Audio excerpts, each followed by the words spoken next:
Good evening, students. So today early in the morning we started again the chapter number 2 solutions और हम लोगों ने बहुत कुछ डिस्कशन किया. हमने बात करी solution is a homogeneous mixture of two or more component. अगर दो कंपोनेंट है तो उसको बाइनरी बोलते हैं. ज़्यादा कंपोनेंट होने पर टर्शरी टर्नरी बात हुई थी. फिर हमारी बात हुई थी कि कंपोनेंट सॉल्यूट और सॉल्वेंट होते हैं. हम लोगों ने इस बारे में बात किया था कि types of solution depending upon the solvent ये गैसियस लिक्विड और सॉलिड हो सकते हैं. फिर इसके एग्जांपल देखे थे हम लोगों ने. आप लोगों ने कंसंट्रेशन के बारे में बात करी, mass percentage, volume percentage, mass by volume, parts पर million, mole fraction, molarity, normality. और I told you to have some numericals in your homework copy. ठीक है, इस बारे में आपकी मेरी बात हुई थी. Then we started this topic named solubility of solid and liquid. मैंने बताया आपको कंटिन्यूसली डिजॉल्व होने को डिसोल्यूशन बोलते हैं. आफ्टर अ वाइल क्रिस्टलाइजेशन होता है. फिर एक इक्विलिब्रियम आता है और इक्विलिब्रियम में the maximum amount of solute at a particular temperature is known as solubility. फिर बात हुई थी लाइक डिजॉल्व्स लाइक की. क्लास 11th का स्टेट्स ऑफ मैटर के बारे में बात की गई. डाइलेक्ट्रिक कांस्टेंट के बारे में बात की गई कि एक आयनिक कंपाउंड को वाटर अपने डाइलेक्ट्रिक कांस्टेंट की वजह से दो आयंस में तोड़ देगा और इस बात को मेक श्योर करेगा कि वो आपस में रिकम्बाइन ना करें by making ion dipole interaction. इस बारे में डिस्कशन हुआ था आपके मेरे बीच में.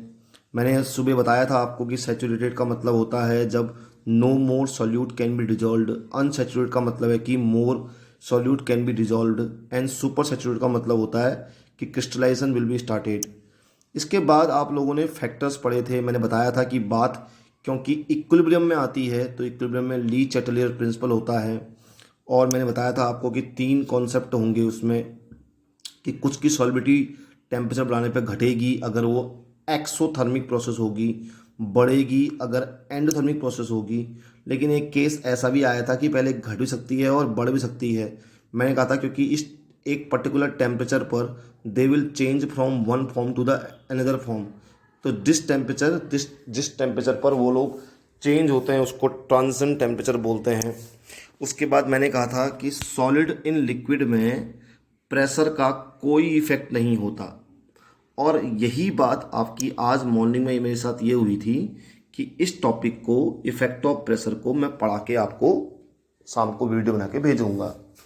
तो अब जो हेडिंग है बच्चों वो है factors affecting the solubility of gas in liquid. Listen to me very carefully, gas in liquid. और उसके लिए आप इफेक्ट ऑफ प्रेशर को समझिए. तो कुछ समझने की कोशिश कीजिएगा, आपको समझ में आ जाएगा कि जब भी किसी गैस को पर्टिकुलर सॉल्वेंट में डिसॉल्व करना है तो यू नो वेरी वेल कि आपको गैस की काइनेटिक एनर्जी कम करनी पड़ेगी. Otherwise the gas is not soluble in particular solvent as it has very high kinetic energy. तो यू नो वेरी वेल कि अगर मैं वेट लगाऊंगा, ये देखिए जैसे जैसे मैं वेट लगाऊंगा गैस के ऊपर, जैसे जैसे ऊपर से वेट पड़ना शुरू होगा गैस के पार्टिकल एक दूसरे के नज़दीक आना शुरू होंगे. और गैस के पार्टिकल का एक दूसरे के नज़दीक आना मतलब गैस की सॉल्युबिलिटी बढ़ना. So in simple word effect of pressure on the gas will be increasing of solubility of gas.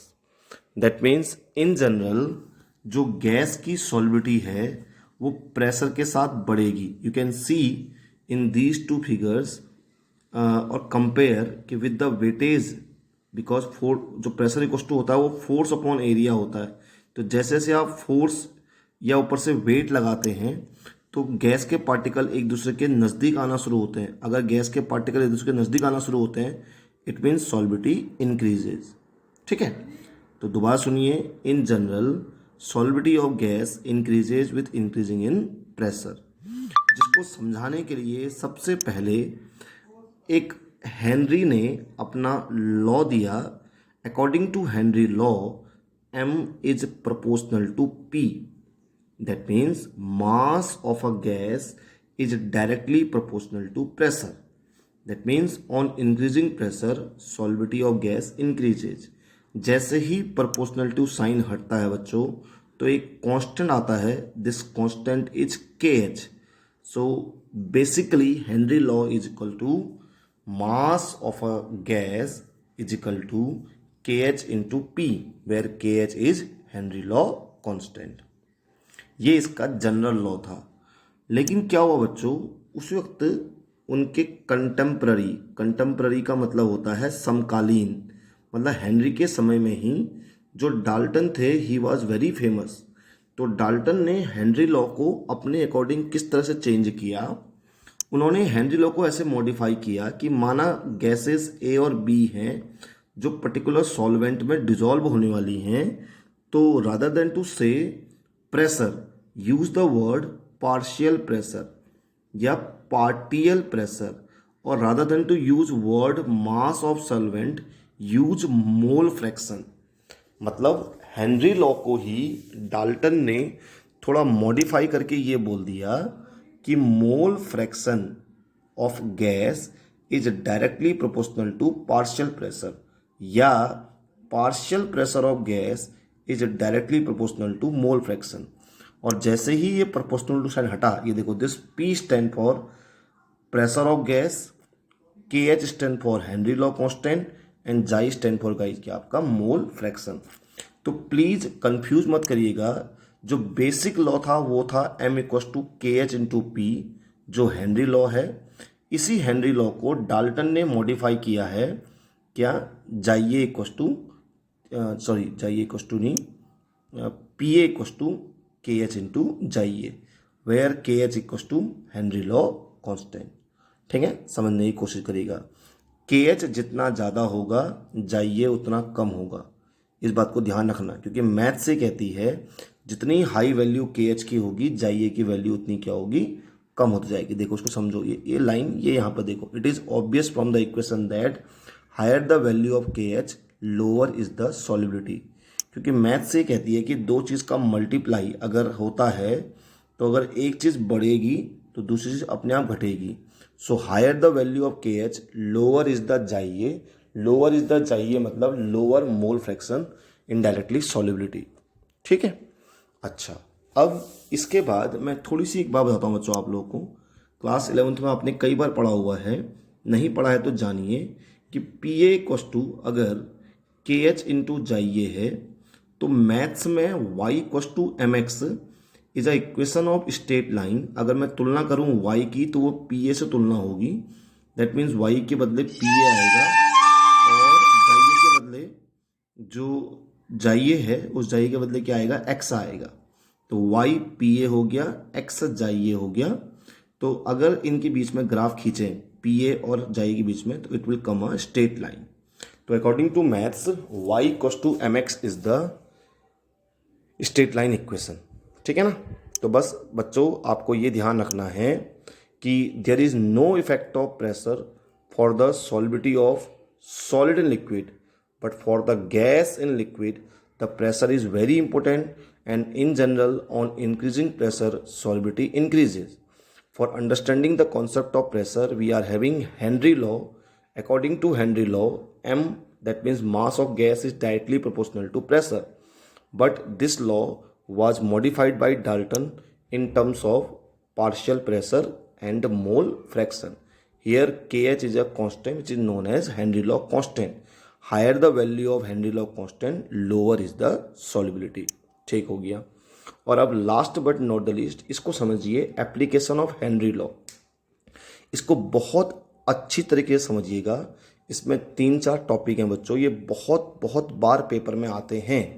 Question number 1, you have noticed कि जो पेप्सी की बोतलें होती हैं या जो भी बेवरेजेस की बोतलें होती हैं, बियर होता है, या अगर मैं आपसे कोल्ड ड्रिंक बोलूं, तो जैसे ही आप कोल्ड ड्रिंक का कैप खोलते हैं तो यू नो वेरी वेल कि जो CO2 है दैट कम्स आउट, कि जो सॉफ्ट ड्रिंक्स हैं उनमें CO2 बाहर निकल के आती है. क्यों?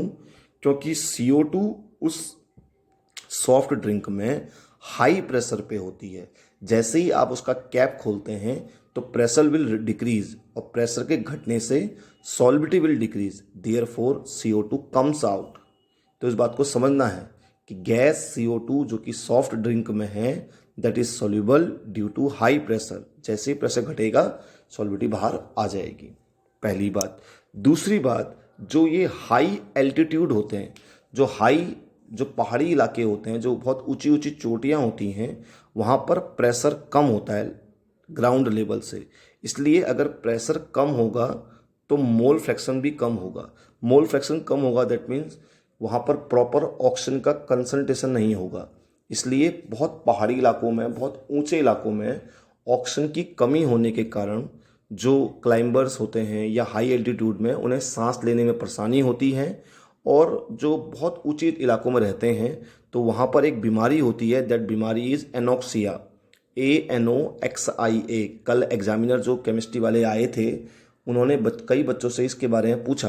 तो anoxia is a disease found in high altitude areas through which you are not able to proper think. क्योंकि सोचने के लिए, दिमाग के प्रॉपर चलने के लिए हवादार कमरे और बढ़िया प्रॉपर ऑक्सीजन होनी चाहिए। हाई एल्टीट्यूड पर ऑक्सीजन का कंसंट्रेशन कम होने के कारण, सांस लेने में कठिनाई होने के कारण the disease developed is known as anoxia.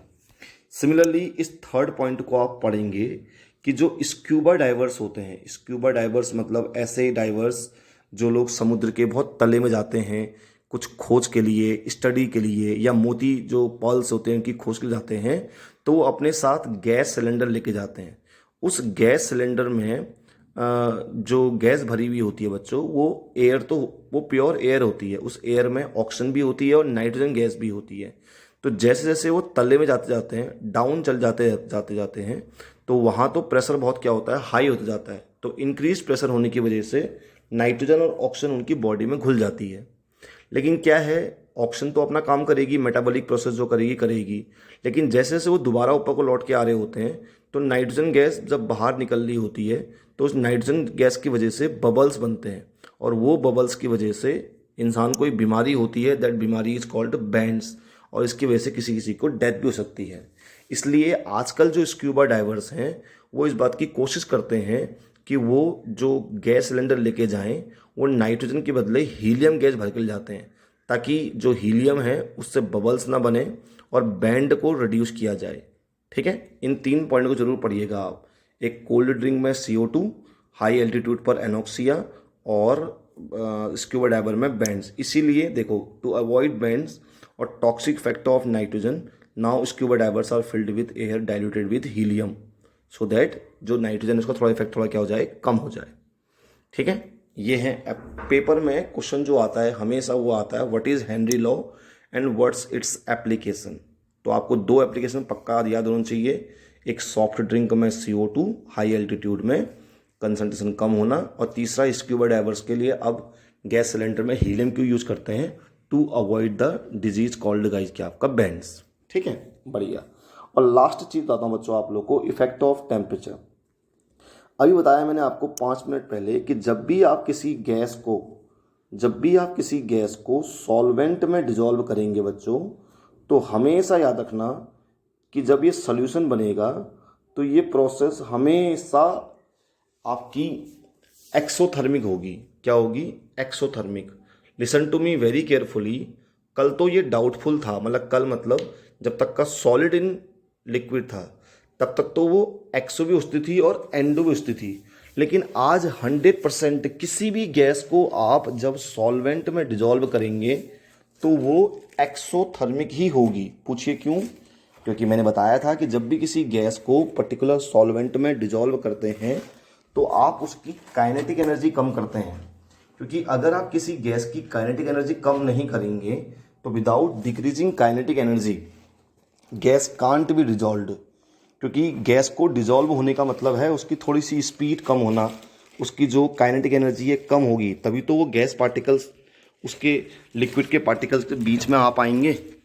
और काइनेटिक एनर्जी कम करने का मतलब ये है कि अगर गैस की काइनेटिक एनर्जी कम की गई है, as energy can neither be created nor be destroyed, तो अगर एनर्जी कम की गई है तो कहीं तो बाहर निकलेगी। तो इसका मतलब गैस की जो काइनेटिक एनर्जी बाहर निकलती है, that means process is exothermic. और मैंने बताया था कि अगर एक्सोथर्मिक होगा तो टेम्परेचर बढ़ाया ना जाए, टेम्परेचर घटाया जाए। इसीलिए ध्यान रखिए, हमेशा जब ठंडी कोल्ड ड्रिंक्स होती हैं तो उनसे CO2 ज़्यादा निकलती है साउंड करते हुए, क्योंकि टेम्परेचर घटाने पर, टेम्परेचर कम करने पर गैस की काइनेटिक एनर्जी कम हो जाएगी, which will support to the solubility. अगर आप टेम्परेचर बढ़ाएंगे तो टेम्परेचर बढ़ाने पर और according to Le Chatelier principle solubility of gas decreases. ठीक है, बढ़िया। इतना ही मैंने बच्चों आपसे पढ़ाऊँगा कहा था। आप कुछ क्वेश्चन अपने आप से करते रहिएगा। ठीक है, कल बात करते हैं वेपर प्रेशर ऑफ लिक्विड और लिक्विड सोल्यूशन की। Thank you very much.